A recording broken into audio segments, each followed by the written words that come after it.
अस्सलाम वालेकुम, मैं हूं ज़िशान मलिक और आप देख रहे हैं प्रोग्राम दस्तक। नाज़रीन, आज़ाद कश्मीर में इलेक्शन का पहला मरहला मुकम्मल हो चुका है। गैर हतमी गैर सरकारी नताज के मुताबिक मीरपुर डिवीज़न की 13 में से 9 नशिस्तें मुस्लिम लीग नून जबकि 4 नशिस्तें पीपल्स पार्टी ने जीती हैं।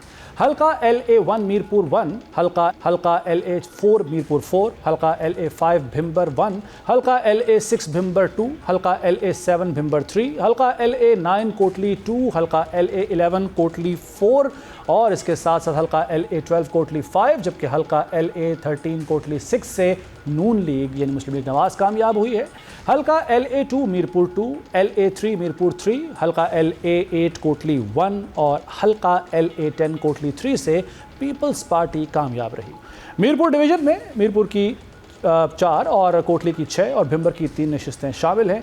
आज़ाद कश्मीर की हुकूमत साजी में इस डिवीज़न की क्या अहमियत है, इसका अंदाज़ा रजिस्टर्ड वोटर्स की तादाद से लगाया जा सकता है कि जो कम बेश 14 लाख है। आज़ाद कश्मीर इलेक्शन में पीपल्स पार्टी, नून लीग और इस्तेहकाम पाकिस्तान पार्टी में मुकाबला है। मौजूदा इलेक्शन के बाद बनने वाली हुकूमत को भी शामिल कर लिया जाए तो आज़ाद कश्मीर में 2022 से 2026 तक 4 साल में 4 वज़रा आज़म की तब्दीली एक बड़ा सवालिया निशान है। 2022 से 2023 तक तहरीक इंसाफ के सरदार तनवीर इलियास, 2023 में फिर तब्दीली आई और PTI के टिकट पर रुकन असम्बली मुंतखब होने वाले चौधरी अनवारुल हक वज़ारत उज़्मा के मनसब पर फायज रहे। उन्होंने PTI से इख्तलाफात के बाद आज़ाद हैसियत में फॉरवर्ड ब्लॉक की क़यादत की। चौधरी अनवारुल हक को पीपल्स पार्टी और नून लीग की हिमायत भी हासिल थी। चौधरी अनवारुल हक के खिलाफ 2025 में तहरीक अदम एतमाद लाई गई जो कि कामयाब रही और उन्हें मनसब से हाथ धोना पड़ा। उनकी जगह पीपल्स पार्टी के फैसल मुमताज़ राठौर वज़ीर आज़म बने। दिलचस्प बात यह है कि हालिया इलेक्शन में भी चौधरी अनवारुल हक को शिकस्त का सामना करना पड़ा। देखा जाए तो 4 साल में पहले तहरीक इंसाफ, फिर मखलूत जमातों की हुकूमत रही, इसके बाद आज़ाद कश्मीर की हुक्मरानी पीपल्स पार्टी के हिस्से में आई। आज़ाद कश्मीर इलेक्शन के 2 मराहल अभी बाकी हैं और देखना यह होगा कि अब भी रिवायती सियासी जमातों का ही गलबा होता है या आज़ाद कश्मीर का वोटर कोई नया सियासी मंजरनामा बनाता है। तहफ़्फ़ुज़ात भी अपनी जगह मौजूद हैं सियासी जमातों के, ख़ास तौर पर चेयरमैन पीपल्स भुट्टो ज़रदारी साहब ने खिताब करते हुए कुछ कहा है। ज़रा ये सुनिए कि वो क्या कहते हैं। मीरपुर पे फेजेस में इलेक्शन हो रहे थे, आपके पूरा सिक्योरिटी का बंदोबस्त था, तो फिर 30 के 30 पोलिंग स्टेशंस पे ये कैसे हमले किए? मेरे पास वीडियो सबूत है। ये कैसे मुमकिन है? ये सिर्फ तब मुमकिन है जब आप साफ और शफाफ इलेक्शंस करवाने के लिए नहीं, दंगली करवाने के लिए आपने ये फेजेस करवाया, ताकि आप मीरपुर के वोट पे डाका मारने के लिए आपने चौधरी यासीन के यहाँ ये 30 पोलिंग स्टेशंस पे डाका मारा, आपने चौधरी इखलाक के यहाँ 10 पोलिंग स्टेशंस पे डाका मारा। चेयरमैन पीपल्स पार्टी बिलावल भुट्टो ज़रदारी साहब ने संगीन इल्ज़ामात लगा दिए हैं। इलेक्शन का पहला मरहला कैसा रहा और इस वक्त फ़ज़ा किसके हक़ में है ये जानेंगे। हमारे साथ मौजूद हैं हमारे नुमाइंदे ज़ाहिद बशीर चौधरी साहब, मीरपुर से उन्होंने हमें ज्वाइन किया है। ज़ाहिद साहब, बहुत शुक्रिया आपके वक्त का। ये बताइएगा कि सारा आप मॉनिटर कर रहे हैं इलेक्शन के अमल को, इंतखाबी अमल को, इंतखाबी मुहिम भी आप हम तक वक्तन फ़वक्तन जो मालूमात हैं वो पहुँचाते रहे हैं। इस वक्त जो पहला मरहला है उसके नताइज क्या कहते हैं, किसके हक़ में आज़ाद कश्मीर के अवाम ने फ़ैसला सुनाया अब तक के नताइज के मुताबिक? ज़िशान साहब, बहुत शुक्रिया आपका। जैसे आपने अपने इस इंट्रो में बताया है कि ओवरऑल जो सिचुएशन थी क्या और फिर पहले मरले में इंतखाबात हुए। जो आज़ाद कश्मीर में होने वाले इंतखाबात 2026 हैं उनका जो पहला मरला है वो मुकम्मल हो चुका है।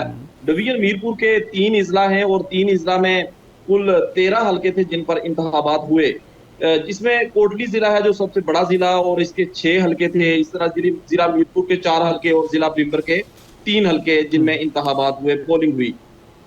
जिला कोटली से अगर बात करें तो जिला कोटली में बड़ा टफ मुकाबला था पीपल्स पार्टी और मुस्लिम लीग नून के उम्मीदवारों में और वहां से 4 सीटें मुस्लिम लीग नून ने हासिल की हैं और इसी तरह 2 सीटें हैं जो वो पीपल्स पार्टी के हिस्से में आई हैं। सही है। दूसरा जिला ये जिला मीरपुर है और जिला मीरपुर में 4 हल्के हैं, 4 हल्कों में से 2-2 सीटें दोनों जमातों को मिली हैं और इसी तरह से जो जिला भिम्बर है वहां से क्लीन स्वीप किया है मुस्लिम लीग नून ने।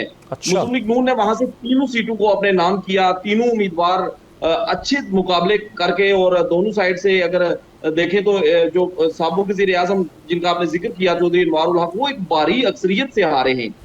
10,000 की लीड्स हासिल की है। जो मुकाबले उनके उम्मीदवार थे चौधरी तारक फारूक जो कि मुस्लिम लीग नून आजाद कश्मीर के जनरल सेक्रेटरी भी हैं। साहब, इससे पहले कि आप आगे बढ़ें, मैं चौधरी अनवारुल हक साहब का जिक्र खास तौर पर करना चाहूंगा। इससे पहले तहरीक एतमाद उनके खिलाफ कामयाब होती है, अब वो इलेक्शन भी हार गए हैं। बुनियादी तौर पर वजह क्या बनी, क्यों पसीराई नहीं मिली आवाम में उनको? बेसिकली आप ये बेहतर समझते हैं कि जब भी कोई जमात इक़्तिदार में होती है तो उसके खिलाफ लोगों का गुस्सा जरूर होता है, और आजाद कश्मीर के कुछ हालात ऐसे हैं कि पीपल्स पार्टी इस वक्त इक़्तिदार में मौजूद है। एक डिवीजन में तो इंतखाबात हो गए हैं, लेकिन 2 डिवीजन अभी भी बाकी हैं जिनमें इंतखाबात होने हैं। तो पीपल्स पार्टी के खिलाफ ये नफरत की एक वजह ये भी हो सकती है। दूसरी जो वजह होती है कि आप लोगों के जो मसाइल हैं उस पर उस तरीके से काम नहीं कर सकते, एक वजह ये भी होती है। और तीसरी जो चीज होती है वो लोग देखते हैं कि जो स्पेशली अगर हम आजाद कश्मीर की बात करें ना, तो यहाँ पे सबसे पहले जो चीज देखी जाती है कि वो देखते हैं कि वफाक में हुकूमत किसकी है। फिर यहाँ पे कुछ शख्सियती वोट है, जो शख्सियती वोट बैंक है वो काफी असरअंदाज होता है। तो ये बहुत सारी चीजें होती हैं जो कैलकुलेट होती हैं, और हर बार वफाक के साथ ज्यादा लिजान होता है जो आजाद कश्मीर की हुकूमत कायम होती है उसका। तो ओवरऑल अगर देखें, अगर जैसे आपने ये एक सवाल किया कि अनवारुल हक साहब के हवाले से, अनवारुल हक साहब भी उस तरीके से कुछ डिलीवर नहीं कर सके थे। उन्होंने ये खुद समझा, वो बार बार हाँ कहते रहे कि अगर ये लोग इकट्ठे हो जाएं, मुस्लिम लीग नून और पीपल्स पार्टी वाले इकट्ठे हो जाएं और मुझे किसी एक टेबल पे, चाय के टेबल पे बैठ के मुझे दिखा दें फिगर, तो मैं चला जाऊंगा। तो जब ये अदम एतमाद आई तो वो भी ये महसूस कर रहे थे कि आजाद कश्मीर के लोगों के मसाइल हैं जो वो हल नहीं हो रहे। तो पीपल्स पार्टी ने ऐसे वक्त में हुकूमत संभाली, तो वही सारे जो अनासर हैं वो सारी चीजें पीपल्स पार्टी के उस अकाउंट में गई कि पीपल्स पार्टी उस तरीके से काम, वक्त भी थोड़ा था डेफिनेटली, लेकिन पीपल्स पार्टी उस तरीके से मीरपुर और जो दीगर डिवीजन मीरपुर की जिसमें पोलिंग हुई है इसकी बात करें, तो कोई उस तरीके से कोई काम नहीं कर सकी, जिसकी वजह से हम ये आज देख रहे हैं कि 2026 के जो इंतखाबात शुरू हुए तो पीपल्स पार्टी के खिलाफ उस तरीके से वोट बैंक जो है वो नहीं पड़ा, मुतासिर हुआ उनका वोट बैंक। अच्छा जाहिद साहब, एक और चीज़ बताइएगा मुझे कि जब भी किसी जमात का वोट बैंक होता है, अगर वो उस जमात की तरफ से इलेक्शन का बॉयकॉट किया जाए तो वो वोट बैंक या तो तकसीम हो जाता है या फिर वोटर बाहर निकलता ही नहीं है। पाकिस्तान तहरीक इंसाफ जिसने इलेक्शन का बॉयकॉट किया, इंतखाबी मुहिम का बॉयकॉट किया, आपने जो देखा करीब से, उसका यानी पीटीआई का वोटर कहाँ गया? क्या वो किसी और जमात को उसने वोट दिया? जो इस्तेकाम पाकिस्तान पार्टी अब यहाँ पर आई है इलेक्शन लड़ने के लिए, उस तरफ वोट गया, या फिर वो वोटर बाहर निकला ही नहीं? देखें, ओवरऑल जो टर्न आउट है अगर उस हवाले से देखें तो टर्न आउट को इतना हौसला अफजा नहीं था डिवीजन मीरपुर की, स्पेशली अगर हम लोग बात करें जो ये 27 जुलाई को इंतखाबात हुए। तो जो जैसे आपने ये पूछा ना कि तहरीक इंसाफ का वोट कहाँ गया, वोट डेफिनेटली तकसीम हो जाता है जब कोई जमात इलेक्शन में नहीं होती। तो शख्सियात के वोट होते हैं, जमातों के वोट होते हैं, वो तो कुछ लोग होते हैं जो कि ये नहीं समझते कि हमने वोट डालना है, किसी के हक में डालना है या नहीं। वो बहुत सारे लोग तो खामोश हो जाते हैं, लेकिन ज्यादा वोट बैंक है जो वो तकसीम हो जाता है। तो ये जो वोट बैंक है तहरीक इंसाफ का, स्पेशली जो वोट बैंक था वो तकसीम तो हुआ, लेकिन दूसरी वजूहात, बहुत सारी और वजूहात हैं जिनकी वजह से वोटर नहीं निकला। और स्पेशली अगर हम लोग जिला कोटली के 6 हलकों की बात करें तो वहां पे टर्नआउट काफी स्लो था, जिसकी वजह से इलेक्शन कमीशन ने यह भी महसूस किया कि एक घंटा है जो इसको वक्त को आगे ले जाया जाए, 5 की बजाय 6 बजे फिर पोलिंग को बंद करवाना पड़ा। डिवीजन मीरपुर में ये जो बिम्बर और मीरपुर 2 इजला हैं, ये 7 हलके बनते हैं और इन 7 हलकों में टर्नआउट काफी हौसला अफजा था। जैसे हमने देखा कि बड़े हलके हैं जो बड़े मुकाबलों में बहुत ज्यादा टर्नआउट रहा और काफी मार्जिन से हारने वाला हारा और जीतने वाला जीता। तो ये बहुत सारे अनासर थे जिन्होंने अपना किरदार अदा किया है इस इलेक्शन में। अच्छा, ये बहुत सारे फैक्टर्स थे। सियासी जमातों की जो वाबस्तगी होती है शख्सियात के साथ, वो भी बहुत बड़ा रोल प्ले करती है, जैसे कि आपने खुद भी इस तरफ इशारा कर दिया है।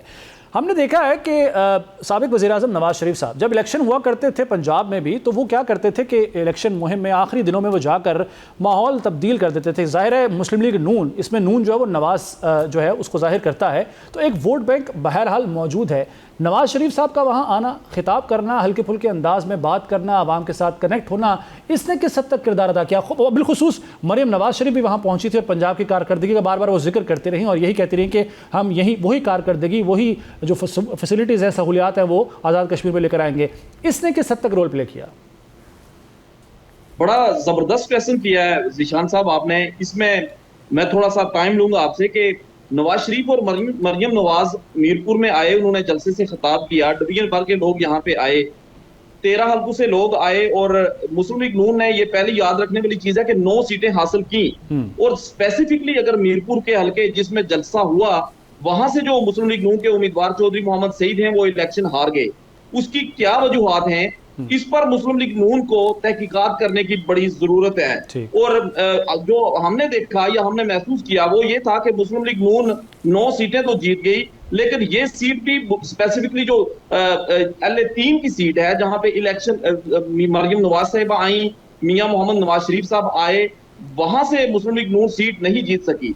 तो वो जो फैक्टर्स हैं अगर उनको डिस्कस कर लिया जाए और देख लिया जाए और ये जांचा जाए कि मरियम नवाज और मियां नवाज शरीफ साहब के आने से माहौल किस कदर तब्दील हुआ, तो उसमें ये था कि जो चौधरी मोहम्मद सईद हैं उनको अपनी ही जमात ने मिलजुल के, जो आजाद कश्मीर में मुस्लिम लीग नून की मैं बात कर रहा हूँ, उन्होंने मिलजुल के उन्हें ये इलेक्शन हरवाया। और उसकी बहुत सारी वजूहात हैं कि उनको इलेक्शन क्यों हरवाया गया। ये तो उनके पार्टी लेवल पे तहकीकात होनी चाहिए और फिर पता चलेगा कि ये जो मुस्लिम लीग नून के लोग हैं इन्होंने अपना अपना जो वोट बैंक है, अपना जो शख्सियती वोट बैंक है या अपने तल्लक से जो वोट है और दूसरे जो अनासर हैं वो ये इन लोगों ने वोट किसको दिलवाए और कैसे दिलवाए, और लोगों की शमूलियत जो दूसरी जमातों में इख्तियार करवाई और जो हिस्सा बनाए लोग वो क्यों बनवाए और वजूहात क्या थी, इस पे तो अभी काम की जरूरत है।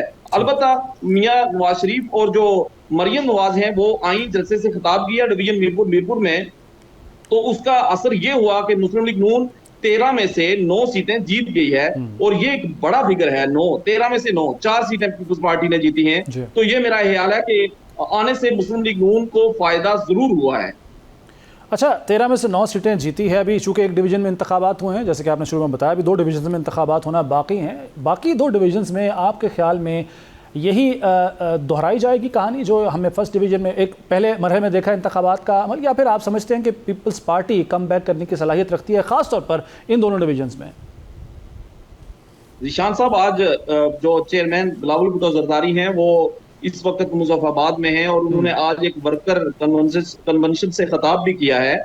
तो कैंपेन तो पीपल्स पार्टी की बहुत अच्छी है। डिवीजन मीरपुर में भी उन्होंने बड़े जलसे किए, बल्कि उन्होंने कोटली में अलहदा जलसा किया, डडियाल जिला मीरपुर की जो तहसील है वहां पे अलहदा जलसा किया, फिर मीरपुर में जलसा किया। तो ये सारी चीजें हैं जो अब डाइवर्ट हो रही हैं उस तरफ डिवीजन मुजफ्फराबाद में। मुजफ्फराबाद के साथ साथ जो मुहाजिरीन मुकीम 12 हल्के हैं वहां पे भी 2 अगस्त को इंतखाबात होने हैं। तो ये जो एक एग्जाम्पल सेट हुई है डिवीजन मीरपुर में स्पेशली, तो यहाँ से अब ये जरूर असरअंदाज होगा ये आंसर के जो मुस्लिम लीग नून ने 9 सीटें यहाँ से जीत ली, 12 सीटें पंजाब में हैं। तो पंजाब में आपको ये पता होगा कि आप बेहतर समझते हैं कि राणा सनाउल्लाह की वो एक स्टेटमेंट है जिस पर बहुत सारी डिबेट हो चुकी है कि उन्होंने एक मिसाल दी कि हमारे पास तो 12 सीटें हैं और इसमें से 8-10 हम आराम से जीत जाएंगे। तो अगर ऐसा ही होता है, पंजाब की 8 सीटें वहां से जीत जाती है नून लीग और 9 यहाँ से जीत चुकी है, तो ये फिगर तो तकरीबन जाके 17-18 पे रुकेगा। तो फिर आगे फिर उनके पास हुकूमत बनाने के लिए बहुत आसानी हो जाएगी। 2 डिवीजन में अभी 20 हल्के बाकी हैं, तो 20 हल्कों में से अगर मुस्लिम लीग नून नाना करते भी अगर 5-6 सीटें भी हासिल कर ले और वहां से पंजाब से सीटें आ जाएं, तो बड़े आराम से ये मुस्लिम लीग नून आज़ाद कश्मीर में हुकूमत बना सकती है। बिल्कुल ठीक है। ज़ाहिद बशीर चौधरी साहब, बहुत शुक्रिया, आपने आज़ाद कश्मीर के इंतखाबी अमल के हवाले से अब तक की जो मालूमात है वो हम तक आने वाले दिनों में आपसे मजीद भी इस पर बात करते रहेंगे, मालूमात लेते रहेंगे। और नाज़रीन, अमेरिका और ईरान के दरमियान वक्ती जंग बंदी हुई है। ये वक्ती जंग बंदी मुस्तकिल जंग बंदी में कब तब्दील होगी, कैसे तब्दील होगी, इस पर गुफ्तगू होगी एक ब्रेक के बाद।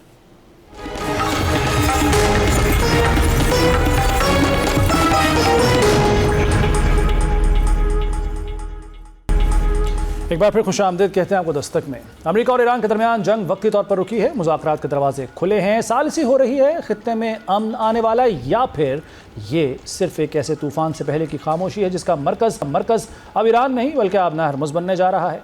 ओमान ने ईरान के सामने आबना हरमुज़ के इंतज़ाम के लिए एक नया इलाक़ाई निज़ाम रखने की तजवीज़ कर दी है, यानी ये अहम तरीन आबी गुज़रगाह किसी एक मुल्क के हवाले से नहीं होगी, बल्कि इस मुल्क के कंट्रोल में नहीं होगी, बल्कि एक मुश्तरका मेकनिज़म के तहत इसे चलाने की बात हो रही है। और ओमान की ये तजवीज़ मामूली हरगिज़ नहीं है। आबना हरमुज़ दुनिया की तवानाई के सप्लाई के लिए एक इंतहाई अहम रास्ता है और यहाँ मामूली सी कशीदगी भी आलमी मंडियों को हिला सकती है, तेल की कीमतें बढ़ा सकती है और दुनिया भर में महंगाई का नया तूफ़ान ला सकती है।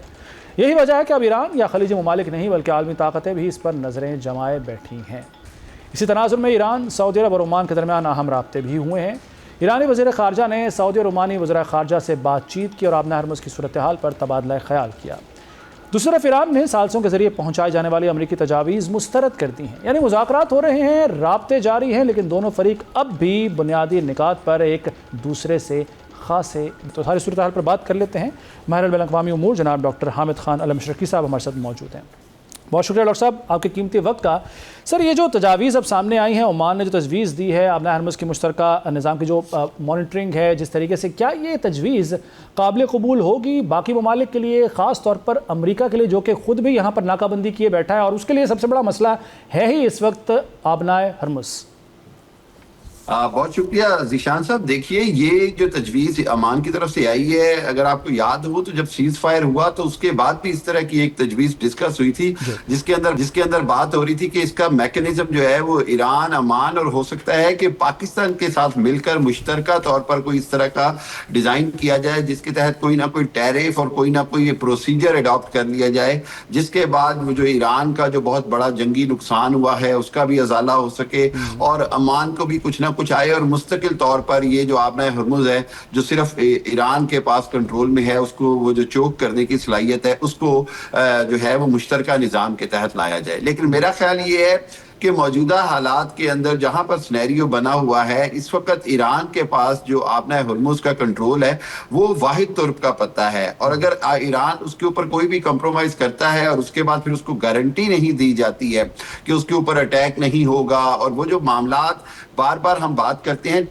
एतमाद के फुकदान की, ट्रस्ट डेफिसिट, वो बहुत ज्यादा है।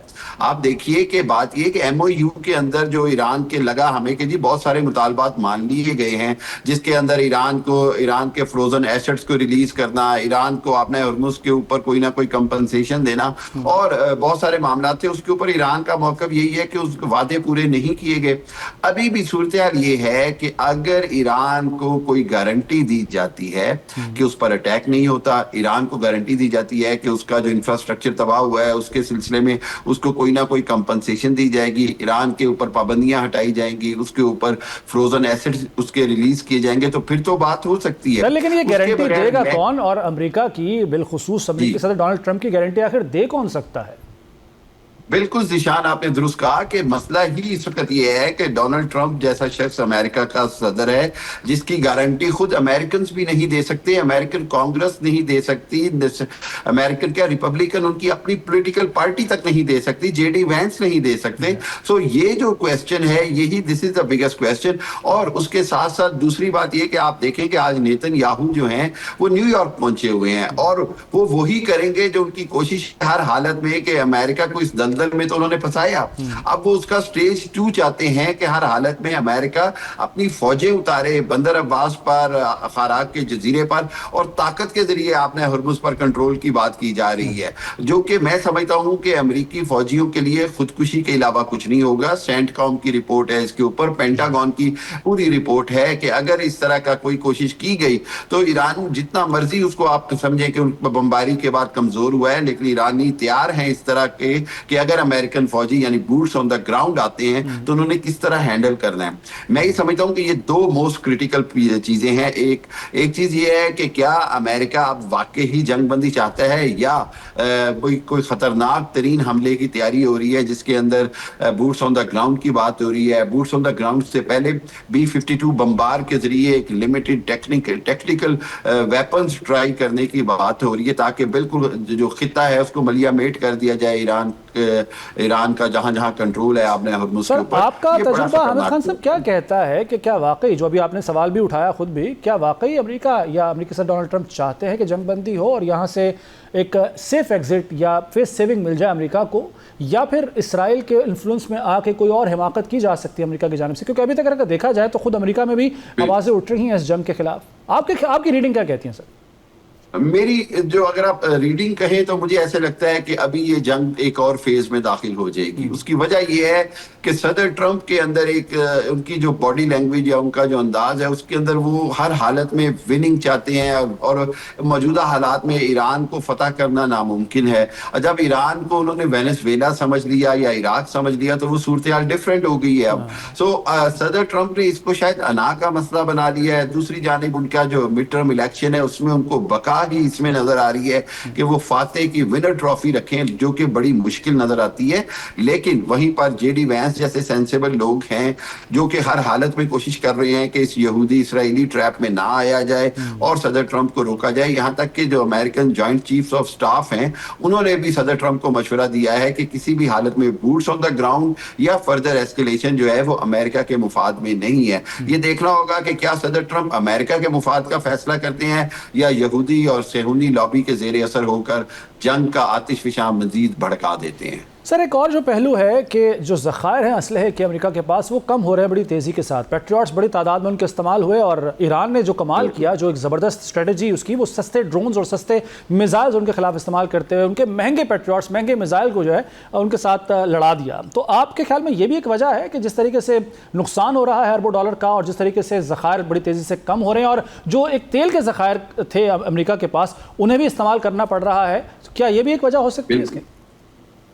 जीशान, देखिए एक चीज बड़ी इंपॉर्टेंट है, वो ये कि ये जो सीज फायर हुआ था 8 अप्रैल को पाकिस्तान की कोशिशों से, वहीं पर एक क्यासराई हुई थी कि चूंकि इनके पास पैट्रियट के और इंटरसेप्टर्स के जखायर खत्म हो रहे थे तो इन्होंने एक ब्रेक ली है ताकि ये दोबारा से जखायर साउथ कोरिया से और डिफरेंट जगहों से इकट्ठे करके दोबारा से वहां पर अपने आप को एक स्ट्रॉन्ग कर सके, जो कि किया गया है। लेकिन अगेन उनकी कैलकुलेशन उतनी गलत है कि उतनी ही तैयारी से ईरान ने भी इस 60 दिनों की जंगबंदी में उतनी ही तैयारी की और इवेंचुअली अब ईरान भी उतना ही उनका असला जाया करा रहा है। और आपने देखा होगा कि अरबों डॉलर उनको कांग्रेस से जो रिलीज कराने पड़े सदर ट्रंप को, उसके दरमियान उनको जिस तरह के सवालों जवाब का सामना करना पड़ा, आसान नहीं था। मेरा ख्याल ये है कि again American are in more trouble because Iran को एडवांटेज है अपना जियोग्राफी का, अपना वहां पर जो उनकी कंट्रोल है, अपने हुर्मुज़ का, उसका, और बहुत सारे एडवांटेज हैं जो कि अमेरिका के पास नहीं है। अमेरिका के पास लॉजिस्टिक सपोर्ट का इशू है। अमेरिकी अड्डे जो अरब ममालिक में हैं वो दिन ब दिन बदतरीन हालत में जा रहे हैं। और उसके बाद फिर जो अमेरिकन मैरीन्स हैं, जिनके जो शिप वेसल्स हैं, वो भी मैं समझता हूँ कि ईरान के लिए बड़े आसान टारगेट होंगे और उनके अंदर बहुत ज्यादा अमेरिकी फौजियों की जानें जा सकती हैं। ये खुद सदर ट्रंप को कैलकुलेट करना होगा before taking any further step. Sir, Russia का और चाइना का किरदार आप किस तरह से, अभी तक अगर खुल के देखा जाए तो दोनों ममालिक खुल के सामने नहीं आए हैं, लेकिन अभी अमेरिकी जो रूसी सदर पुतिन है उन्होंने बड़ा सराहा है जो वो मॉस्किटो फ्लीट है ईरान का, जो छोटी छोटी कश्तियां हैं जिनके जरिए वो हमला करते हैं। उसके साथ साथ इल्ज़ाम लगाया जाता रहा है अमेरिका की जानिब से कि रूस जो है वो कोऑर्डिनेट्स फराहम करता है, जिसकी वजह से एक्यूरेसी बड़ी ज़बरदस्त है जो टारगेट करता है ईरान। तो इन दोनों ममालिक का आप किरदार क्या देखते हैं? देखिए, बात यह है कि मैं समझता हूं कि ईरान ने जो इतना जबरदस्त कामयाब तरीके से रेजिस्ट किया, रिटेलिएट किया, वो चाइना और रूस की बिलवास्ता मदद के बगैर नामुमकिन था। दूसरी जानिब चाइना की हमेशा से पॉलिसी रही है कि वो कभी भी किसी भी जंग का हिस्सा ऑन फ्रंट आके नहीं बनता, ना बनना चाहता है। तीसरी जानिब रूस और यूक्रेन जंग की वजह से रूस जो है वो वहां पे बहुत ज्यादा अंगेज है और रूस अपनी मैक्सिमम कैपेसिटी में जो मदद कर सकता है पीछे रह के वो कर रहा है। लेकिन मैं आपको एक बात बताता चलूं, जो अभी हमने शुरू में बात की कि अगर खुदा ना खास्ता अमेरिका ने अपने जमीनी फौजी उतारे या टेक्निकल कोई न्यूक या कोई चीज यूज करने की कोशिश की जिससे वो कोई 30 या 50 मुरब्बा मील का इलाका ही सफाई हस्ती से मिटाने की कोशिश की, तो फिर रूस और चाइना के लिए इंटरवीन करना जो है वो नागुज़ीर हो जाएगा और उनको लाजमी इस जंग का हिस्सा बनना पड़ेगा और फिर सूरत हाल जो है वो बहुत खतरनाक हो जाएगी। तीसरी जंग अजीम का जो मंजरनामा है वो इसी तरह का बनता होता नजर आएगा कि अगर बड़ी ताकतें इस जंग में कूद कूद पड़ी। अभी तक इन ताकतों का ना कूदना ही जंग अजीम को बचा के रखा हुआ है। बिल्कुल ठीक है। डॉक्टर हामिद खान अल मशरकी साहब, बहुत शुक्रिया आपके कीमती वक्त का, और बड़ा ज़बरदस्त आपने तज्जिया पेश किया सारी सूरत हाल पर मशरक़ी के हवाले से। और नाज़रीन, अब बात करेंगे कलअदम तंजीमों की जो माली मुआवनत है उसके रिवायती तरीके पुराने हो गए हैं, अब वर्चुअल करेंसी के जरिए इनकी माली मुआवनत हो रही है। इसे रोकने के लिए क्या इक़दाम किए जा रहे हैं, इस पर बात होगी एक ब्रेक के बाद।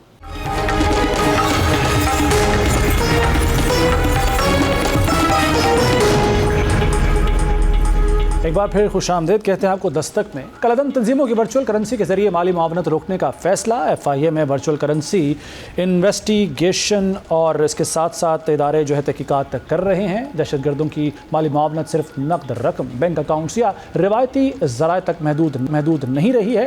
गैर कानूनी अनासर वर्चुअल करेंसी और डिजिटल असासों को इस्तेमाल कर रहे हैं, तो ऐसे में रियासती इदारे भी खामोश नहीं हैं। टेक्नोलॉजी, साइबर मॉनिटरिंग और मालियाती इंटेलिजेंस के जदीद ज़राए इख्तियार कर लिए हैं। यानी जंग सिर्फ दहशतगर्दों के खिलाफ मैदान में नहीं बल्कि मालियाती निज़ाम में भी लड़ी जा रही है।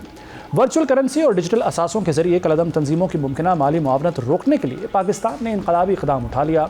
वफाकी तहकीकाती इदारे FIA ने वर्चुअल करेंसी इन्वेस्टिगेशन सेल कायम कर दिया है। डायरेक्टर जनरल FIA की मंजूरी से नए सेल के क़याम का नोटिफिकेशन जारी कर दिया गया। खुसूसी यूनिट क्रिप्टो करेंसी और ब्लॉक चेन के मुजरिमाना इस्तेमाल, मनी लॉन्ड्रिंग, दहशतगर्दों की माली मुआवनत और साइबर क्राइम्स की तहकीकात करेगा। वर्चुअल करेंसी सेल के तहत national command and control centre भी कायम किया जाएगा, जिसमें नैब, पुलिस, FBR, नेक्टा और दीगर कौमी और सूबाई इदारे ताउन करेंगे। नया सेल मशकूक क्रिप्टो और block chain transactions, cold wallets और डिजिटल असासों के जरिए होने वाले मालियाती फ्रॉड का फोरेंसिक भी करेगा। ये फैसला एक ऐसे वक्त में सामने आया जब दुनिया भर में दहशतगर्द तंजीमें और गैर कानूनी नेटवर्क्स रिवायती बैंकिंग निज़ाम की बजाय नए मालियाती ज़राए इस्तेमाल करने की कोशिश कर रहे हैं। डिजिटल करेंसी, ऑनलाइन वॉलेट्स और मुख्तलिफ वर्चुअल प्लेटफॉर्म्स ने जहां आम सार्फिन के लिए माली लेन देन को आसान बना दिया है, वहीं कानून नाफिज करने वाले इदारों के लिए गैर कानूनी रकूम की नकलो हरकत को ट्रैक करना भी एक नया चैलेंज बन चुका है। रिवायती बैंकिंग निज़ाम में रकम की मुंतकली के लिए बैंक अकाउंट, शनाख्त और दीगर मालियाती रिकॉर्ड मौजूद होते हैं, लेकिन क्रिप्टो या वर्चुअल असासों के मामले में सूरत हाल मुख्तलिफ हो सकती है। यही वजह है कि हुकूमत और मुतल्लिका इदारे अब इस बात पर तवज्जो दे रहे हैं कि डिजिटल असासों के प्लेटफॉर्म्स को इस अंदाज में रेगुलेट किया जाए कि उनका इस्तेमाल दहशतगर्दी, मनी लॉन्ड्रिंग और दीगर गैर कानूनी सरगर्मियों के लिए ना हो सके। मुजरिमाना नेटवर्क्स के खिलाफ कार्रवाई के लिए जदीद टेक्नोलॉजी और आलमी तरीक़ाकार अपनाया जाएगा। पाकिस्तान वर्चुअल असासाजात रेगुलेटरी अथॉरिटी मार्केट को रेगुलेट करेगी। लाइसेंस याफ्ता क्रिप्टो सर्विस प्रोवाइडर्स को ही बैंकिंग सिस्टम तक रसाई की इजाज़त होगी। गैर कानूनी और गैर दस्तावेजी क्रिप्टो ट्रेडिंग करने वालों के खिलाफ सख्त कार्रवाई होगी। इक़दाम नेशनल एक्शन प्लान और FATF की सिफारिशात की तामील में उठाया गया है। असल कामयाबी उस वक्त होगी जब रियासत एक ऐसा निज़ाम तश्कील दे जो एक तरफ कलअदम तंजीमों और जराइम पेशा नेटवर्क्स के माली रास्ते बंद करे, जबकि दूसरी तरफ कानूनी डिजिटल मईशत और टेक्नोलॉजी के शोबे को फ़रोग़ दे। वर्चुअल करेंसी के जरिए कलअदम तंजीमों की माली मुआवनत रोकने का फैसला महज एक मालियाती इक़दाम नहीं बल्कि कौमी सलामती, साइबर सिक्योरिटी और आलमी मालियाती ज़िम्मेदारियों के दरमियान एक अहम कड़ी है। असल इम्तहान अब इस फैसले पर मौसर अमल दरामद का है, क्योंकि दहशतगर्दी के खिलाफ जंग में बंदूक के साथ साथ पैसे का रास्ता रोकना भी उतना ही ज़रूरी है।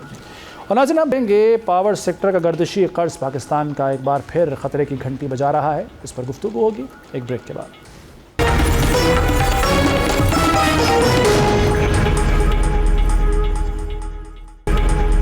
Welcome back. पावर सेक्टर का गर्दिशी कर्जा 1740 अरब रुपए तक पहुंच गया है। पाकिस्तान के पावर सेक्टर का गर्दिशी कर्ज एक बार फिर खतरे की घंटी बजा रहा है। आदाद शुमार सामने आया कि गर्दिशी कर्ज का मजमूई हजम 1740 अरब रुपए तक पहुंचा है, जबकि हुकूमत और IMF के दरमियान तयशुदा हदफ 1600 अरब रुपए की हद तक महदूद रखा जाएगा। ज़राए के मुताबिक जो 480 रुपये का इजाफा हुआ है, 480 अरब रुपए का वज़ारत ख़ज़ाना की जानिब से तकरीबन 350 अरब रुपए फराहम किए गए हैं ताकि इस कर्ज़ की एडजस्टमेंट की जा सके। इसके बावजूद 130 अरब रुपए से ज़्यादा का इजाफी बोझ गर्दिशी कर्ज़ के मजमूई स्टॉक में शामिल हो गया है। असल मसला सिर्फ ये नहीं है कि गर्दिशी कर्ज़ 1740 अरब रुपए तक पहुँचा है। असल मसला यह है कि इस कर्ज़ का सिलसिला जारी है और हुकूमत एक तरफ अरबों रुपए की सब्सिडी देती है, दूसरी तरफ वज़ारत ख़ज़ाना से इजाफी रकम फराहम की जाती है, लेकिन इसके बावजूद कर्ज़ दोबारा बढ़ जाता है। यानी हम एक ऐसे चक्कर में फंस चुके हैं जहां एक तरफ कर्ज़ कम करने के लिए पैसा लगाया जाता है और दूसरी तरफ निज़ाम की बुनियादी खामियां दोबारा इसी कर्ज़ को बढ़ा देती हैं। IMF के साथ मुज़ाकरात में ज़ीरो इनफ्लो का हदफ तय किया गया था। सादा अल्फाज में इसका मतलब यह है कि बिजली के शोबे में नया गर्दिशी कर्ज पैदा ना हो। लेकिन अगर हदफ 1600 अरब रुपए था और स्टॉक 1740 अरब रुपए पर पहुंच गया है, तो सवाल उठना फितरी है कि क्या हुकूमत अपने तयशुदा अहदाफ हासिल करने में नाकाम हो रही है।